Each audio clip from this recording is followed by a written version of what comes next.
প্রতি বছর জানুয়ারি মাস আসলেই বাংলাদেশে মধ্যবিত্ত ও নিম্ন মধ্যবিত্ত পরিবারের কপালে চিন্তার ভাঁজ পড়ে। কারণ একটাই, স্কুলে বাচ্চার পূর্ণ ভর্তির ফি।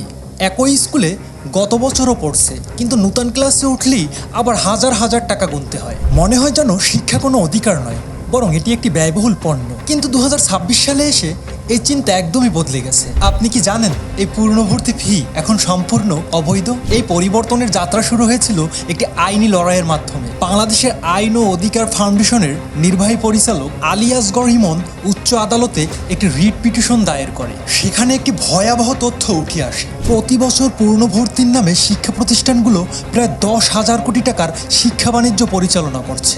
আদালতে দাবি করা হয়েছে যে এই অবৈধ প্রথা অভিভাবকদের জিম্মি করে ফেলছে এবং তাদের মানবেতর জীবনযাপনে বাধ্য করছে। এই আইনি চাপের মধ্যেই শিক্ষা মন্ত্রণালয় নড়েচড়ে বসে।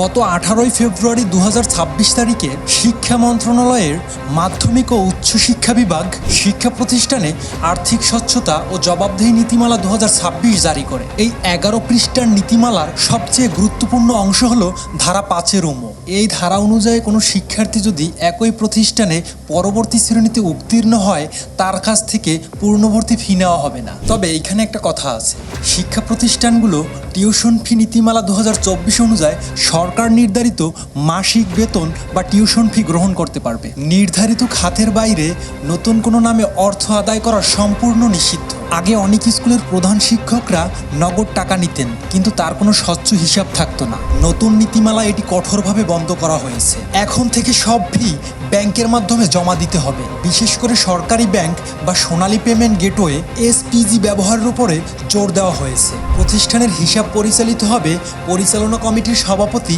এবং প্রতিষ্ঠান প্রদানের যৌথ স্বাক্ষরের মাধ্যমে। প্রতিটি স্কুলে 3 জন শিক্ষকের সমন্বয়ে একটি ফি আদায় উপকমিটি থাকবে, যারা এই প্রক্রিয়ার তদারকি করবে। শিক্ষা ব্যবস্থাকে আন্তর্জাতিক মানে উন্নীত করতে আমূল পরিবর্তন আনা হবে। একটি গুরুত্বপূর্ণ তথ্য আপনাদের জন্য, উচ্চ আদালতের নির্দেশে বলা হয়েছে 2026 শিক্ষাবর্ষে এই অবৈধ পূর্ণবর্তী ফি যারা দিয়েছে তাদের টাকা ফেরত দেওয়ার ব্যবস্থা করতে হবে। এছাড়াও নীতিমালার 14 নম্বর ধারা অনুযায়ী কোনো প্রতিষ্ঠান যদি নিয়ম ভাঙে, তবে তাদের এমপিও স্থগিত করা হবে এবং সংশ্লিষ্ট শিক্ষক বা পরিচালনা কমিটির বিরুদ্ধে কঠোর ব্যবস্থা নেওয়া হবে। শিক্ষা আপনার সন্তানের মৌলিক অধিকার, এটি কারো ব্যবসার মাধ্যম হতে পারে না। যদি কোনো স্কুল আপনার কাছে পূর্ণবর্তী ফি দাবি করে, তাহলে আপনি উপজেলা বা জেলা শিক্ষা অফিসে অভিযোগ জানাতে পারেন। সচেতন হন, নিজের অধিকার বুঝে নিন। এই ভিডিওটি শেয়ার করে অন্য অভিভাবকদের জানিয়ে দিন। মনে রাখবেন, আপনার সচেতনতাই পারে একটি দুর্নীতিমুক্ত শিক্ষা ব্যবস্থাকে নিশ্চিত করতে।